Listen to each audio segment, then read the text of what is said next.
Vous regardez la télé-réalité, vous ? Bah non, c'est pour les débiles. Moi je regarde, mais uniquement pour poser le cerveau. Et ouais, c'est un sujet qui divise, et pourtant ça dure depuis 20 ans, et tout le monde connaît. Et nous, on a voulu dépasser les préjugés et comprendre pourquoi ça fonctionne et ce que ça dit de notre société. Alors, on a créé On se retrouve à l'extérieur. Un podcast réalisé par nous, Angèle, Camille et Julie, qui décortique ce phénomène avec des témoignages inédits. Parce que, qu'on aime ou qu'on n'aime pas, la télé-réalité influence notre société, et on doit en parler. Je ne peux plus me voir en teinture. On est quand même là pour faire du divertissement. Elle veut le beurre, l'argent du beurre, la crémière, l'infirmière, elle veut la ferme, elle veut tout. Allô, c'est le français, c'est le combat.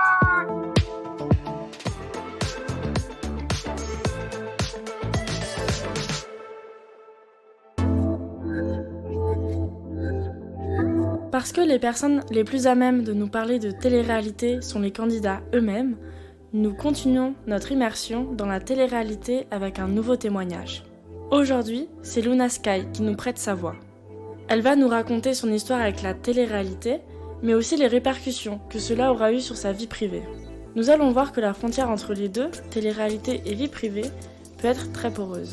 Bonne écoute!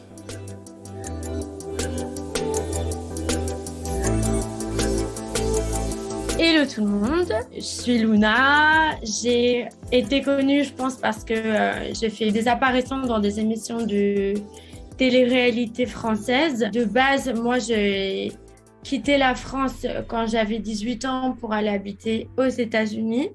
Donc, je suis revenue en France, entre guillemets, récemment, suite à mes émissions de télé. J'ai un parcours assez éclectique.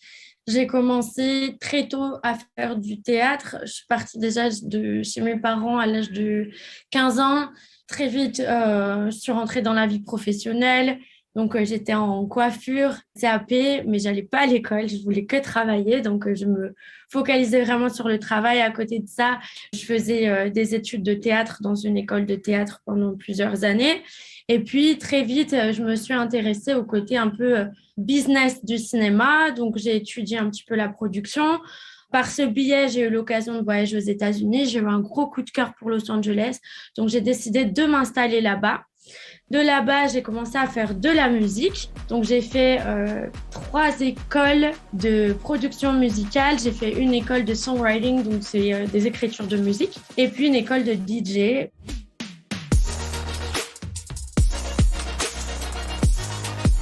Après, à côté de ça, j'ai fait un petit peu des boulots à droite et à gauche parce que voilà, aux États-Unis, fallait que je m'en sorte et puis j'étais en train d'avoir mes papiers. Donc du coup, j'ai fait de la décoration d'intérieur en parallèle du coup de faire DJ. Et puis, je suis rentrée en France après avoir vécu un gros drame dans ma vie personnelle. Et au même moment, on m'a proposé de faire une émission de dating.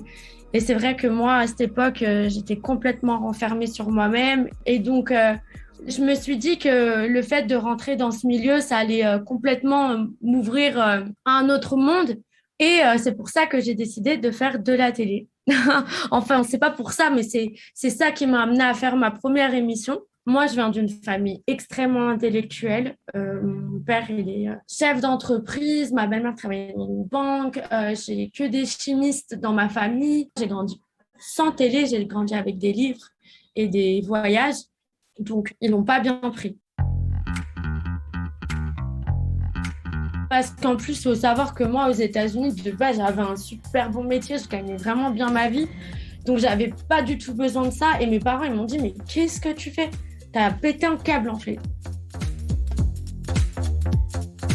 Il faut savoir que j'avais déjà été approchée plusieurs fois par des émissions de télé avant que j'aille aux États-Unis et pendant que j'étais aux États-Unis. Sauf que moi, ma priorité, c'était pas du tout faire de la télé. J'avais ma vie aux États-Unis, je gagnais très, très bien ma vie. J'étais très bien là où j'étais et je n'avais pas forcément envie de venir en France et de vivre la télé-réalité. Donc, je refusais à chaque fois. Je sais qu'il y a 6 ans, j'avais accepté. Et puis, au dernier moment, j'ai dit non, en fait. Donc, bon, mais malgré ça, j'étais toujours approchée par des télés différentes ou des mêmes télés. Et voilà, du coup, je me suis dit, pourquoi pas. En 2020, Luna participe à la 4e saison des Princes et des Princesses de l'amour.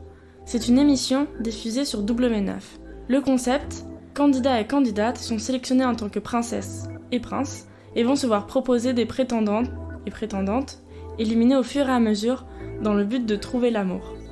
Via cette émission, Luna fait son entrée dans le milieu de la télé-réalité en France. Étonnamment, ça s'est pas du tout passé comme je pense les autres personnes qui ont fait cette émission. Ça s'est très très bien passé. En sortant, j'ai rencontré mon ex-petit copain qui lui aussi faisait de la télé. Mais on s'est rencontrés sur un cadre musical et puis ça a été tout de suite un très grand coup de cœur. Le lendemain, elle m'a présenté à sa famille, elle m'a emmenée dans la maison qu'il était en train d'acheter. On a commencé à faire plein de projets. Et puis, petit à petit, il m'a dit que la condition sine qua non, comme lui faisait de la télé depuis 10 ans, c'était pour qu'on soit ensemble que je rentre dans les Marseillais. Donc, c'est comme ça que j'étais amenée à faire les Marseillais. Au début, je n'étais pas sûre. Je suis retournée aux États-Unis pendant 1 mois et demi quand on a commencé à sortir ensemble et j'hésitais énormément à rentrer en France et à continuer dans le cursus télé-réalité parce que je savais que ça allait un petit peu empiétrer sur mon image et tout ce que je peux faire professionnellement parlant. Mais j'étais très amoureuse et je l'ai fait.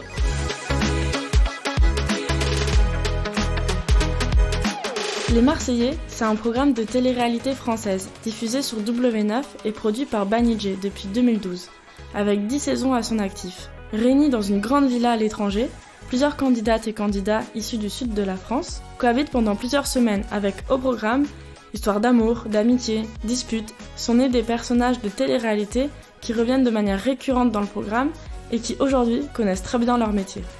Moi, je sais que Les Princes de l'amour, qui est la première télé que j'ai faite, elle n'était pas du tout faite de la même manière que la télé des Marseillais que j'ai faite par la suite. Ça n'avait rien à voir. Et vous savez quoi? Chaque tournage est complètement différent. On a des productions qui sont différentes, on a des cadres qui sont différents, des objectifs qui sont différents. Donc, on ne va pas faire exactement de la même manière. C'est intéressant, c'est des expériences humaines intéressantes. On est coupé du monde, on n'a pas notre téléphone, on nous met dans des situations très fortes psychologiquement parlant parce qu'on sort complètement de notre cadre de vie. J'ai pas avantage à me regarder étant donné que moi, je l'ai vécu, je l'ai tourné. Donc, le seul avantage que je vais avoir, c'est peut-être voir pourquoi le public va réagir d'une manière et pas d'une autre, alors que moi, je l'ai vécu d'une manière. Et ça, c'est par rapport au montage. Mais en vrai, quand tu commences à rentrer là-dedans, dans des débats et tout, c'est plus prise de tête qu'autre chose. Et ça, c'est la partie que j'aime pas trop. C'est genre de voir, en vrai, c'est limite un boulot, de devoir regarder comment ça a été monté.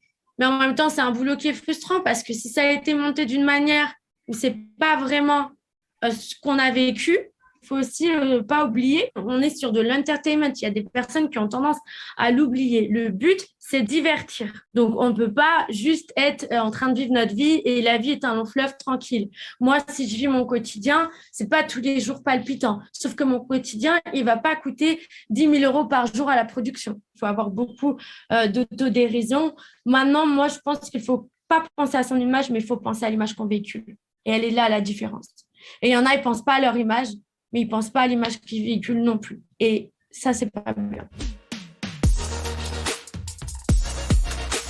Je ne pense même pas que ça soit forcément la production qui va scénariser. Il y a beaucoup de candidats qui ont compris que c'était leur gagne-pain, qui ont compris que c'était en faisant des histoires farfelues qu'ils allaient faire de l'audience, du buzz, et qui donc du coup créent eux-mêmes l'audience et le buzz. Parce que l'émission, on ne peut pas juste s'asseoir et regarder la couleur des papillons qui volent autour de nous.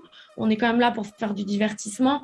Après, moi, ce que j'ai du mal à comprendre, c'est que des fois, quitte à faire du buzz, on part dans des choses hyper salaces, macho, on oublie l'humain, on oublie quand même qu'on passe à la télé, qu'il y a des personnes qui sont jeunes, qui nous regardent, qui vont peut-être avoir une mauvaise image de la vie à cause de nous et puis regarder la vie d'un angle qui n'est pas forcément juste et sain pour eux à cause justement de ces petits trucs de buzz.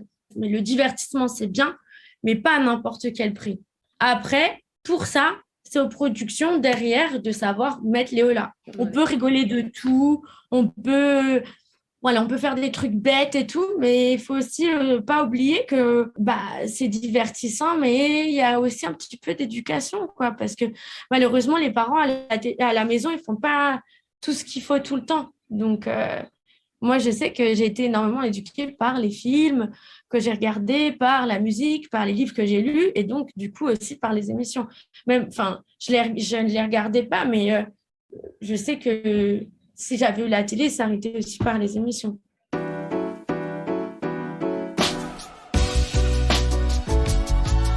Suite à sa participation au Marseillais, Luna nous explique la difficulté de vivre les conséquences de celle-ci sur sa vie réelle.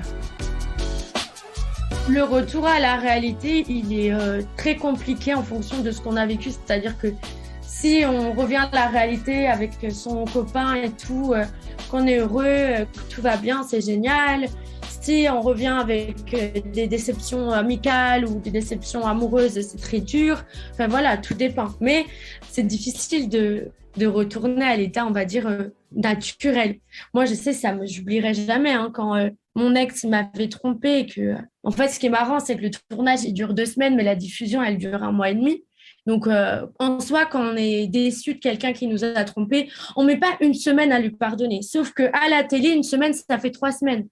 Donc, les gens, ils commencent à crier, à dire oui, mais elle est chiante, elle pardonne pas tout de suite. Oui, mais en même temps, c'est logique. On met pas 1 semaine dans la vie, en règle générale, à pardonner une tromperie et une trahison aussi forte. Sauf que même ça, la production, elle le sait. Donc, au bout d'un moment, elle dit c'est bon, il faut y aller parce qu'à la télé, ça va pas passer. Et c'est là que, inconsciemment et en dépit de notre volonté, les choses deviennent scénarisées. Parce que si elles ne le sont pas, moi, je l'ai vu, j'ai mis énormément de temps à tout le monde péter les plombs. Tous les auditeurs étaient là, ouais, non, mais elle est chiante, elle veut pas le pardonner. Au bout d'un moment, si tu veux pas le pardonner, ciao. Ouais, mais pour vous, ça fait 3 semaines. Mais en fait, comme c'est pas scénarisé, moi, ça fait 1 semaine et j'arrive pas au bout d'1 semaine. Désolée. Et ça, c'est hyper dur. C'est hyper dur.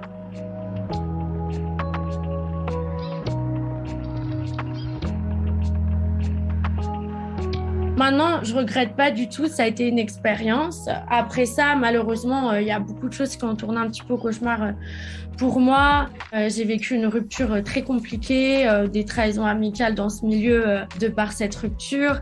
Puis, je suis tombée malade. L'année dernière, Luna frôle la mort après avoir reçu des injections d'acide hyaluronique qui lui déclenchent une septicémie. Elle est hospitalisée pendant plusieurs semaines. Cet événement relance le débat sur les conséquences de la médecine esthétique, présentée parfois comme anodine et sans risque, mais plus largement aussi sur les conséquences de la chirurgie esthétique dans notre société, avec la représentation qui en est faite dans l'univers des médias, et particulièrement dans le milieu de la télé-réalité et sur les réseaux sociaux. La médecine esthétique, ça a été vraiment fait parce que c'était dit complètement anodin. Ça n'a pas de lien avec le fait d'avoir fait de la télé-réalité, si ce n'est que j'en avais entendu parler avant de par le chirurgien de mon copain de l'époque et que la meilleure amie, entre guillemets, de mon copain d'avant m'a motivée à le faire avec le chirurgien avec lequel je l'ai fait. C'est moi, je suis une adulte, c'est moi qui l'ai fait de moi-même. Et là, ça a commencé à être très choquant, on va dire, parce que quand ça va pas bien moralement, on s'attend à ce qu'au moins on ait la santé. Et là, pour le coup, j'ai un peu, comme on dirait, je pense, touché le fond parce que ça allait plus du tout dans mon cœur et dans ma tête, mais aussi dans mon corps. Et donc là, ça a été une vraie descente aux enfers. Maintenant, j'ai appris beaucoup de choses de tout ça. Que ça soit du milieu télé, que ça soit sur moi-même et que ça soit au niveau de ma santé et de la vie en règle générale. Maintenant, je pense que j'ai envie de faire une télé qui est intéressante pour moi, un truc qui me ferait rire avec des gens que j'aime, parce que je pense qu'il y a des bonnes télés qui sont marrants, on peut avoir des belles rencontres, etc., etc., et puis ça peut être des belles expériences humaines. La télé-réalité est énormément noirisée, c'est-à-dire que là, on est en train de remettre tous les problèmes de société sur la télé, sauf que non, c'est les réseaux, c'est la télévision en règle générale, pas la télé-réalité, ce sont les clips, ce sont la musique, ce sont les réseaux sociaux, etc., etc. C'est pas que la télé-réalité. Oui, il y a la télé-réalité, mais il y a tout ce qui nous entoure. La femme est hyper sexualisée dans la vie en règle générale. Se mettre à nu, c'est avoir confiance en soi, assumer son corps et le dénuder, c'est avoir confiance en soi. C'est comme ça, on hypersexualise le corps et surtout le corps de la femme. C'est pas que à la télé. Et d'ailleurs, à la télé, moi je sais, peu importe les productions avec lesquelles j'ai travaillé, on n'a pas le droit de montrer les fesses, on n'a pas le droit d'avoir des décolletés trop plongeants. Parce que justement, on ne veut pas hypersexualiser le corps. Mais je sais que maintenant, si je suis en tournage et que il y a une télé qui me plaît pas, que je sens pas l'énergie, c'est directement ciao, parce que j'ai pas besoin de ça. Et maintenant, j'en ai pris conscience. La télé, disons que c'est pas ma priorité, et puis malheureusement, ça donne une image pas forcément équivalente à celle qu'on est vraiment, parce qu'il faut faire du divertissement, et dans le divertissement, on montre pas le meilleur de nous-mêmes, et donc du coup, pas, on va dire la profondeur de nous-mêmes. Parce que malheureusement, je pense que l'intellectuel, ça intéresse pas beaucoup. Je pense que quand tu travailles toute ta journée de 9h à 18h, t'as pas envie d'écouter des débats politiques, t'as pas envie d'écouter... Souvent, les gens, ils regardent plus TF1 qu'Arte. Ils regardent plus W9 que Arte. Donc, c'est pas pour rien. C'est parce qu'en fait, ils ont passé toute la journée devant un ordinateur ou au téléphone et tout ce qu'ils veulent, c'est regarder des trucs débiles qui vont les faire rire. Et donc, on fait des trucs débiles qui font rire et pas forcément des choses qui reflètent qui on est.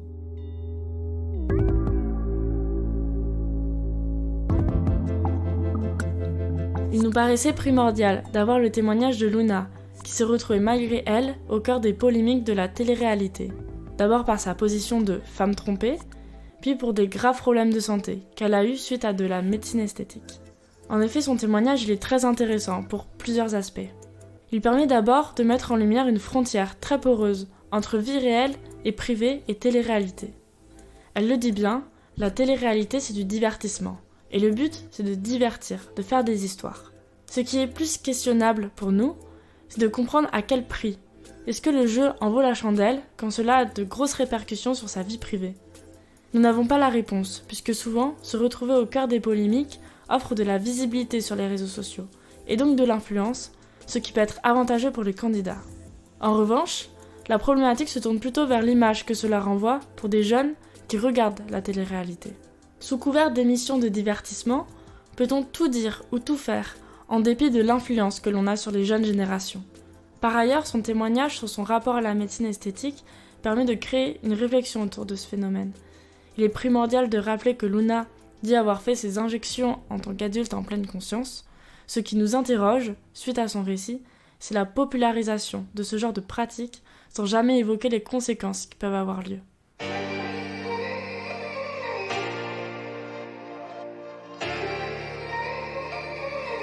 On espère que cet épisode vous aura plu. D'ici là, rendez-vous dans 2 semaines pour un nouveau témoignage. Si ça vous a plu, n'hésitez pas à en parler autour de vous et abonnez-vous pour ne rien rater.